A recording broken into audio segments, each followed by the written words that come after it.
Hey guys, this is Toddy. I don't know where this is gonna land, so I don't know how to whether to say this is issues with Toddy One Skip or everybody has a story to tell with Toddy One Skip or the argument with Toddy One. I don't know. I don't know which channel. I feel like this is a really important thing, and I feel like maybe it should be on all three channels. I don't know. I on Everybody Has a Story to Tell with Toddy One Skip at 8 o'clock on Sundays. We do a church sermon where I get the sermon from Rye Presbyterian Church from a pastor that used to be my pastor over there in Woodstock, New York, and she's no longer there. She's in Rye. And we should be humbled. And what the sermon was about, how that even if we are so poor, how we are on the higher in the world, we are so much better off than people that live in other countries. If we have a safe place to stay, then we're a lot more better off than a lot of people. There's this bug in here that's driving me crazy. But we're a lot more better off than majority of the world. We live in this country. You know how the 10% is the highest in the world. No matter how poor we are, we supposedly are that 10% in the world. Yet it doesn't feel that way. Often it doesn't feel that way, right? So clearly, when we see things like this, we have to say humanity has gone backwards, right? So imagine walking into Walmart and seeing this. And this is true. This is not a hoax. You could look it up. And they started it in Branson, Missouri, out of all the places in Branson, Missouri. I don't know about the crime rate in Branson, Missouri, but check this out. Holding cells for people with a little bit of authority to abuse authority and put people into these cages so that people walking by can see. And some people have said, well, public shaming, it's worse than public shaming. It is holding people that haven't even been arrested yet, that have just been accused of shoplifting. So then we have to say, what age do we do it? What age do we start this? And what age do we stop this?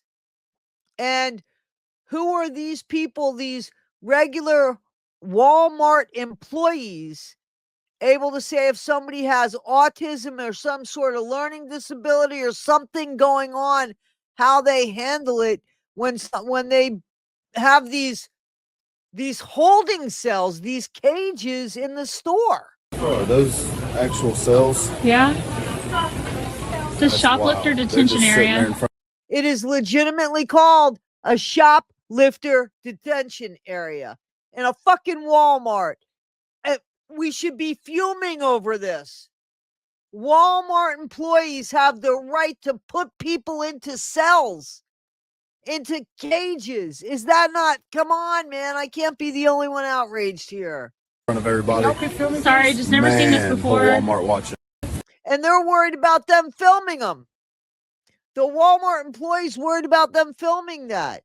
I want you to stop and think. We have seen so much shit online with ICE. I'm going to tell you how I feel about this, okay? Whether it's right or wrong, this is the way I feel about it. This country, the only natives in this country were Native Americans.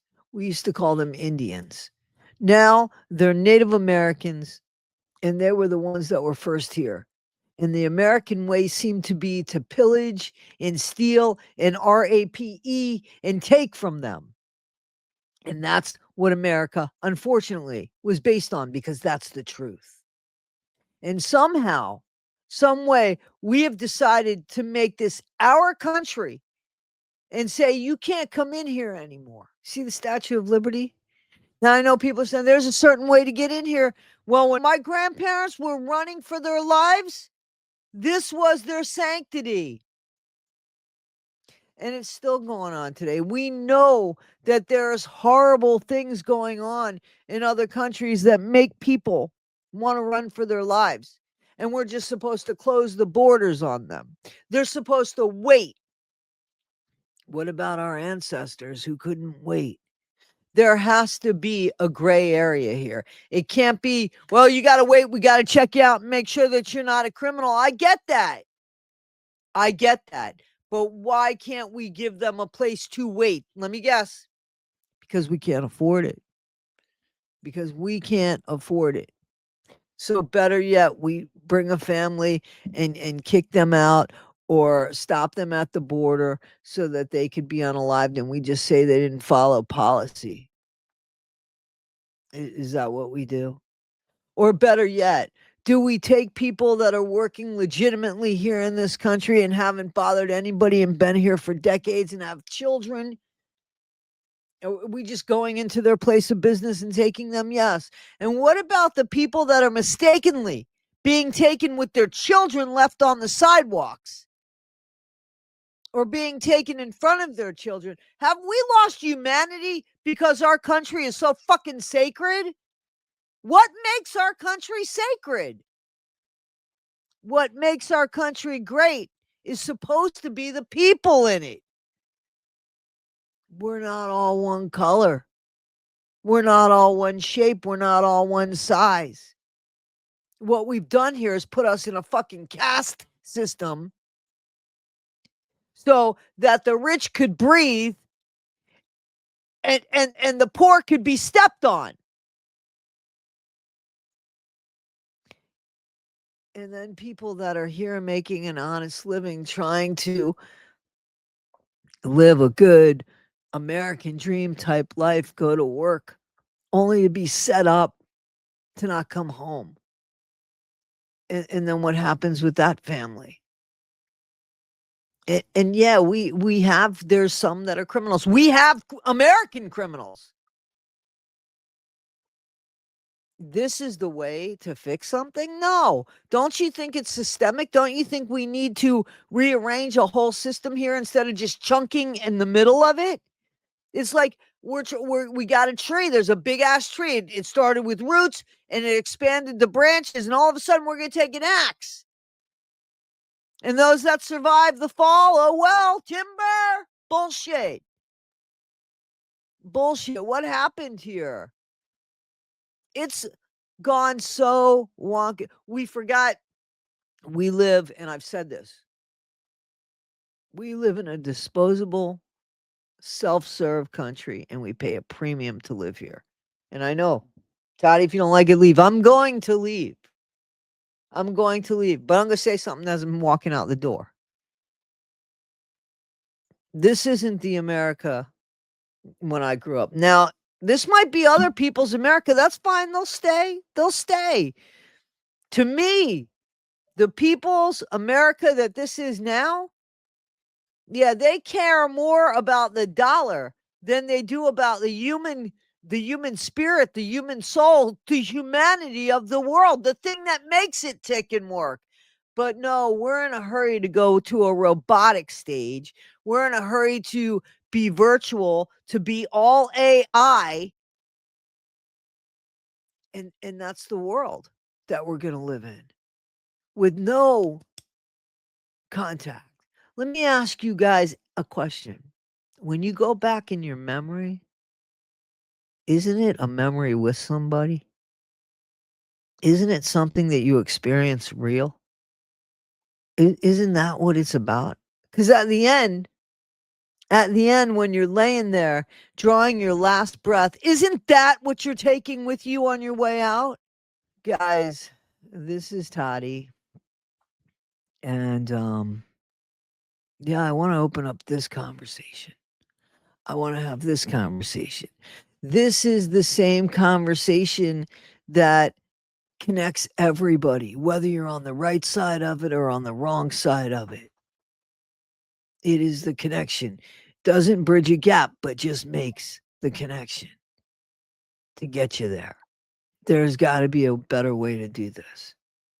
And listen, when it all becomes about money, then it goes into each part of our life. It goes into the content creators. We see that now. We see what's going on with Lauren Hidden True Crime, right? We see how important the views were, not so much the the personal relationships she was having with victims of family members, right? That she wanted us to believe that she was coming through with the story like this. No, it became something different. You look at people differently when that happens, right?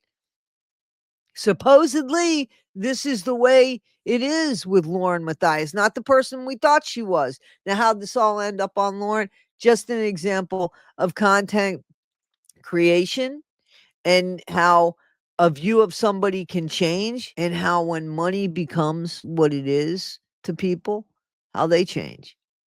And no longer is it sometimes maybe the truth or the integrity. And on this level, I think we can understand, right? Not that we're idiots and don't understand, but on a much bigger playing field, one guy lost a job and one guy became elected president.